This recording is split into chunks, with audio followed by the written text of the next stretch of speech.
Troisième et dernière partie de l'Africa Newsroom, je suis toujours avec Makaïla Gebla, journaliste blogueur, Joseph Kondé-Koli, président du Parti pour la promotion de la démocratie en Guinée et porte-parole de la troisième dynamique 3D, Thierry Mouélé, expert en management et stratégie des organisations, enseignant à l'IESEG, directeur du cabinet de conseil IM Consulting. On passe tout de suite au grand angle.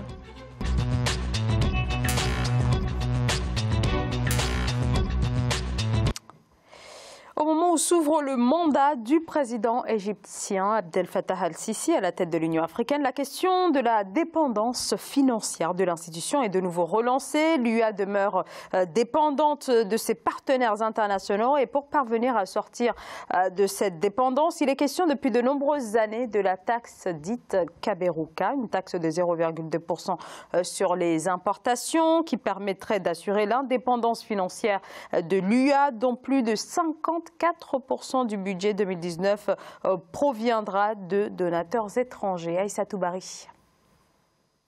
Déterminée à réduire sa dépendance vis-à-vis des bailleurs de fonds, l'Union africaine a réussi à réduire les contributions extérieures à 58% grâce à une série de réformes entamées il y a peu. Il s'agit notamment d'une taxe de 0,2% prélevée par chaque pays membre sur ses importations de produits non africains. Cette taxe devrait procurer près de 1 200 millions d'euros.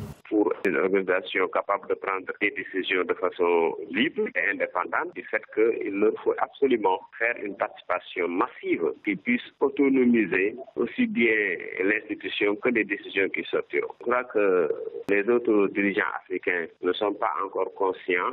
Le paiement des quotas fixés devrait permettre le financement à 100% de l'Union africaine par l'ensemble des États membres, avec 75% destinés au programme de l'organisation et 25% pour le Fonds de la paix et sécurité.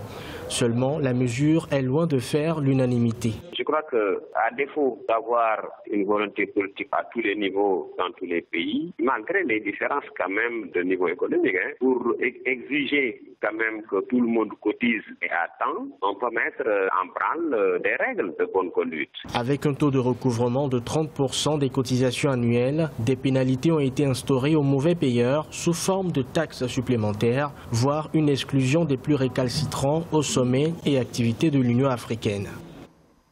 Alors pour l'indépendance, il y a bien sûr cette taxe Kaberuka, mais seuls 24 pays sur les 55 ont accepté de l'appliquer. Donc on a donc deux lignes finalement qui s'affrontent au sein de l'Union africaine. Ceux qui voudraient donc l'indépendance, ceux qui ne veulent pas y contribuer forcément. Est-ce que cette question de l'indépendance financière a un avenir là sous le nouveau mandat qui s'ouvre pour le président et donc cette présidence al-Sisi? Pour ma part, je pense que la question de l'indépendance financière de l'Union africaine est une sous-question. La véritable question qu'il faut se poser, c'est l'idéologie qui porte cette organisation. Au moins, on savait avec l'Organisation de l'Unité africaine, qui avait été créée en 1963, qu'on était dans le progressisme. Donc on va pas à pas vers l'intégration totale du continent africain. Contre les immédiatistes, parmi lesquels Kwame Nkrumah. Mais aujourd'hui, on se rend compte que lorsqu'on réfléchit de manière parcellaire sur comment financer, il y a d'abord le principe lui-même d'adhésion à l'idéologie qui est flou. Les pays africains ne comprennent pas, certains, à quoi sert l'Union africaine. Les peuples africains ne comprennent pas à quoi sert l'Union africaine. D'autant d'ailleurs que même certains programmes de l'Union africaine ne sont pas compris par les peuples africains. Les peuples africains sont aujourd'hui à 200 000 lieues en avant et l'Union africaine suit derrière parce que si vous posez la question aux Africains aujourd'hui, qu'est-ce qu'ils veulent de l'Afrique, ils vous diront de quoi un chromaïsme. Aussi simple que ça, l'unité tout de suite. Or, l'Union africaine ne prône pas l'unité. Même l'idée du gouvernement africain dont on a parlé, qui peut donc amener certains pays africains à adhérer et à se sentir concernés parce que les peuples poussent ces pays africains ou ces dirigeants adhérer à ce genre de projet, eh bien, tout est flou, on ne comprend donc pas. C'est là le véritable problème de l'Union africaine. Est-ce que c'est un problème de compréhension ou alors du fait que tous les pays ne partagent pas forcément, n'ont pas tous les mêmes intérêts? Déjà, les intérêts de l'Égypte ne sont absolument pas les mêmes que ceux du Sénégal, par exemple. Mais justement, Zahra, tu soulevais la divergence réelle, et Thierry a évoqué, c'est que l'Union africaine n'est pas en phase avec les réalités africaines, des populations locales qui, elles, ont leur propre agenda. Aujourd'hui, le fait qu'il y ait une cassure dans la vision de mobiliser des moyens financiers qui était censé de mettre l'Union africaine dans une position de ne pas dépendre de l'extérieur. Aujourd'hui, c'est Afrique quand on vous apprend que l'Union africaine avait 80% des recettes venues de l'extérieur. Ça veut dire que cette Union africaine n'a pas une autonomie financière qui lui permettrait d'agir vis-à-vis de ses partenaires occidentaux, notamment l'Union européenne qui finançait plus. Aujourd'hui, le manque d'engouement de financer ou bien d'apporter des contributions qui puissent quand même aider cette institution panafricaine à pouvoir être indépendante et de pouvoir réagir de réagir à des moments opportuns. Sauf que cette Union africaine ne répond pas effectivement aux desiderata de nos populations qui souhaitaient effectivement une Union africaine à la base. C'est-à-dire qu'aujourd'hui on a une Union africaine du sommet, mais pas à la base. La question de souveraineté, tu l'as évoqué, n'est pas appréciée. Certains États souhaitaient rester eux-mêmes souverains, ne voulaient pas effectivement renoncer à leur souveraineté et faire en sorte qu'il y ait une Union africaine vraiment basique et telle que nous on l'a souhaité. Je pense que le problème est très très profond et le fait que les gens ne tombent pas d'accord d'avoir un consensus autour du financement montre la divergence et la cassure profonde et la discorde, je dirais même. Joseph Condé-Coly. Oui, vous savez, notre président Alpha Condé, lorsqu'il était président, avait demandé de couper le cordon ombilical entre l'Afrique et l'Occident. Aujourd'hui, moi je trouve quand même très important qu'ils ont eu le courage d'annoncer une indépendance financière d'abord. Ce n'est pas l'objectif, comme l'a dit le grand frère. Nous avons besoin d'une unité. L'Afrique a besoin d'être unie. L'indépendance financière qu'ils ont prônée, avec les mesures proposées, moi je ne trouve pas. Déjà, il y a 23 pays qui appliquent ça déjà. Parce que vous savez, voilà, est-ce que ça donnait un résultat par rapport au nombre des adhérents de l'Union africaine? Moi je dirais non. Mais qu'est-ce qu'il faut demander si aujourd'hui ils ont osé demander une indépendance déjà? Parce que vous savez, ce sont ces chefs d'État. Moi, parfois, c'est pourquoi le combat que mène aujourd'hui la jeunesse africaine est très noble et ça doit être salué. Il faut que nous ayons le courage de dire les choses que ces chefs-là ne peuvent pas dire.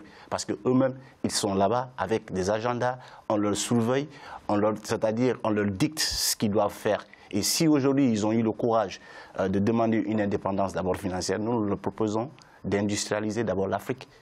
Parce que pour pouvoir quand même demain parvenir aux besoins dont nous aurons besoin, il faut d'abord que l'Afrique soit industrialisée. Et si on pose ce problème aujourd'hui là sur la table, ça peut être négocié.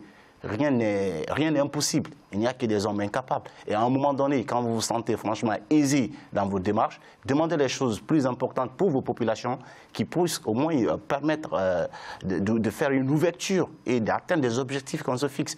L'unité de l'Afrique n'a pas été prônée aujourd'hui. Tous ces grands hommes qui l'ont dit ont connu des situations très difficiles. C'est un exemple de Kadhafi aujourd'hui que nous regrettons.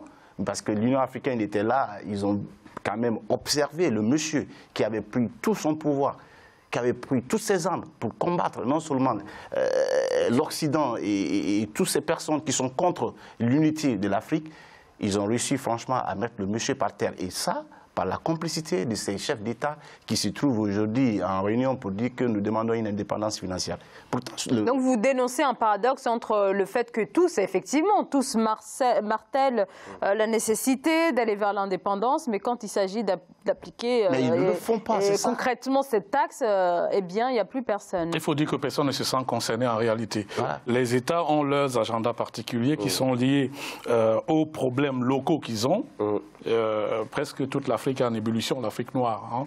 Si on isole un temps soit un peu le Maghreb, mais à partir du Sahara, on est tous, n'est-ce pas, dans des ébullitions sociétales et ça crée énormément de priorisation, n'est-ce pas, au niveau des décisions politiques. Du coup, les hommes d'État ne voit pas en quoi est-ce que l'Union africaine, cette mastodonte loin là-bas à Addis Abeba, les intéresse ou les concerne alors qu'ils ont des problèmes urgents à gérer au quotidien.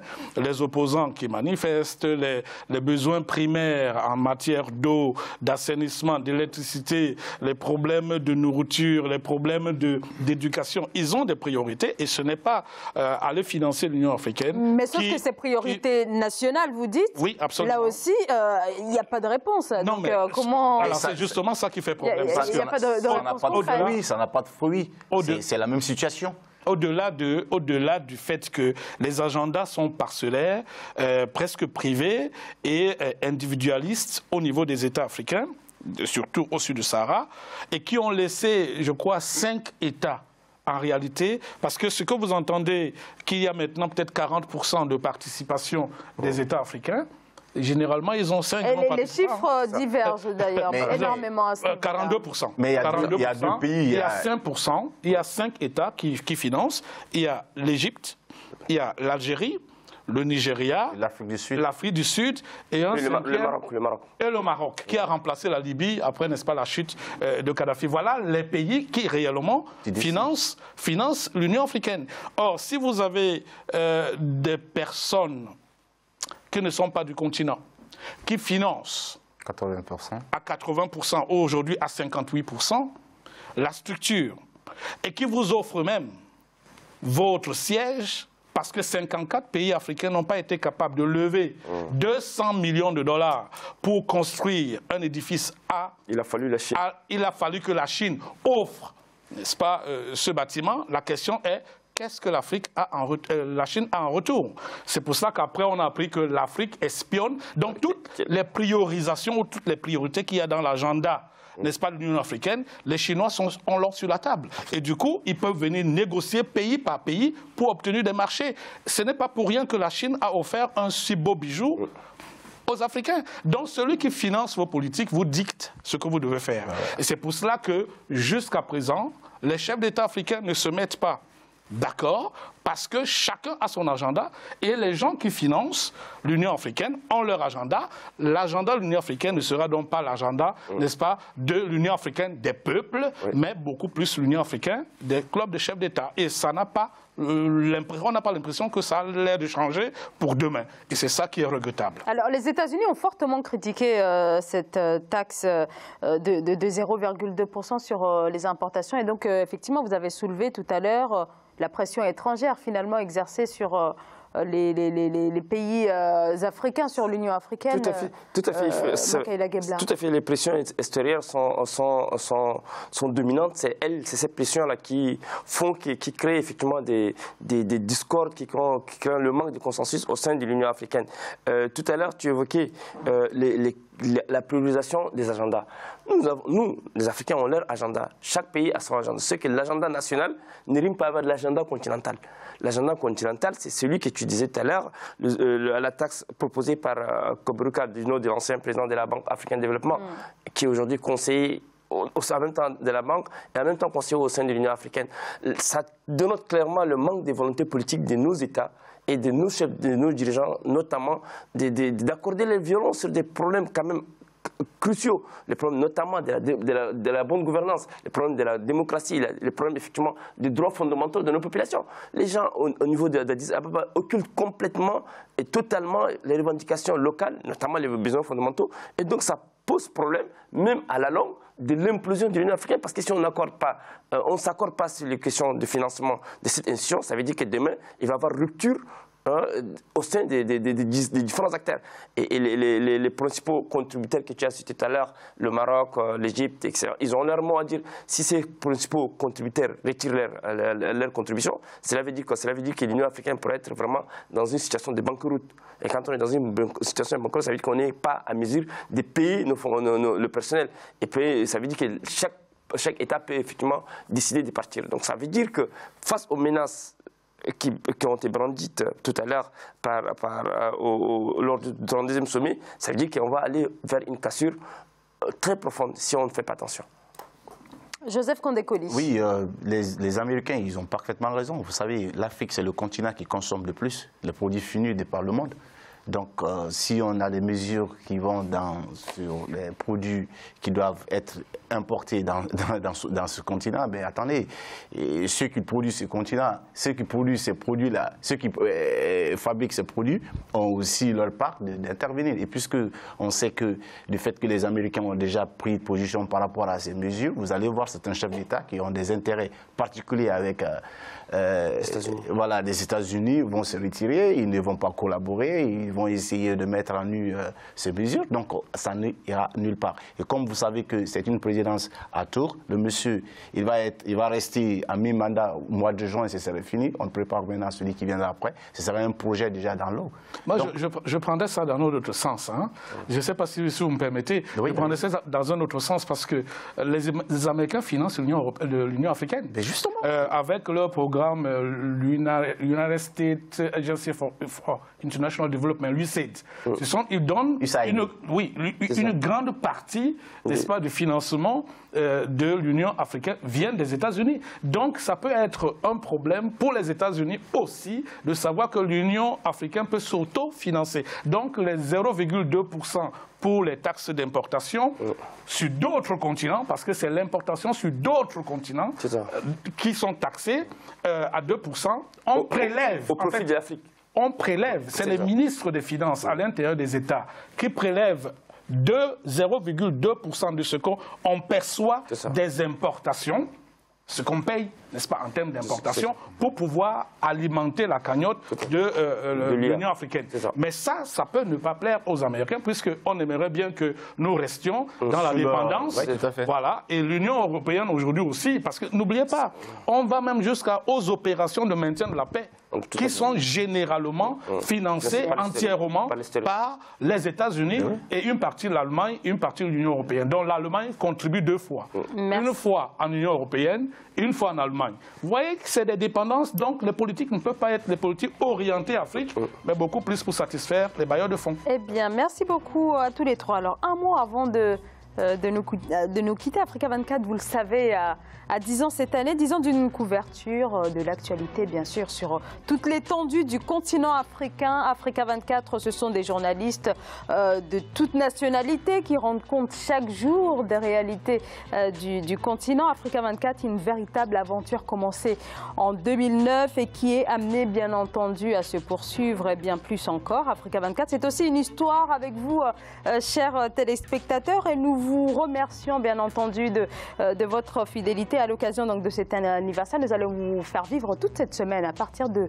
demain, les coulisses de nos journaux, de toutes nos émissions. Cette émission, bien sûr, l'Africa Newsroom, le Politicien, l'interview et l'ensemble de nos journaux télévisés que vous avez l'occasion de suivre toute la journée. Immersion directe dans nos coulisses avec nos journalistes, nos correspondants et encore avec nos formidables et talentueux techniciens de la régie, de la coordination, sans qui rien de tout ceci ne serait possible. Vous allez donc découvrir tout cela à partir de demain, mardi, donc immersion totale dans nos rédactions, dans nos régies, où vous allez donc pouvoir voir comment tout ça est élaboré toute la journée. Merci beaucoup à vous de nous avoir suivis. Donc rendez-vous demain pour découvrir nos coulisses et je vous remercie de nous avoir suivis. Merci à mes invités de ce soir. Joseph Condé-Coly, je rappelle que vous êtes président du Parti pour la promotion de la démocratie en Guinée, porte-parole de la 3e dynamique 3D. Makaïla Gebla, un grand merci à vous également, journaliste blogueur. Thierry Mouélé, merci. Je rappelle que vous êtes expert en management et stratégie des organisations, enseignant à l'IESEG, directeur du cabinet de conseil IM Consulting. Merci à tous les trois et merci à vous, bien sûr, de nous avoir suivis. J'aurai le plaisir de vous retrouver demain mardi. Très belle soirée. Merci. Merci Zara. Merci.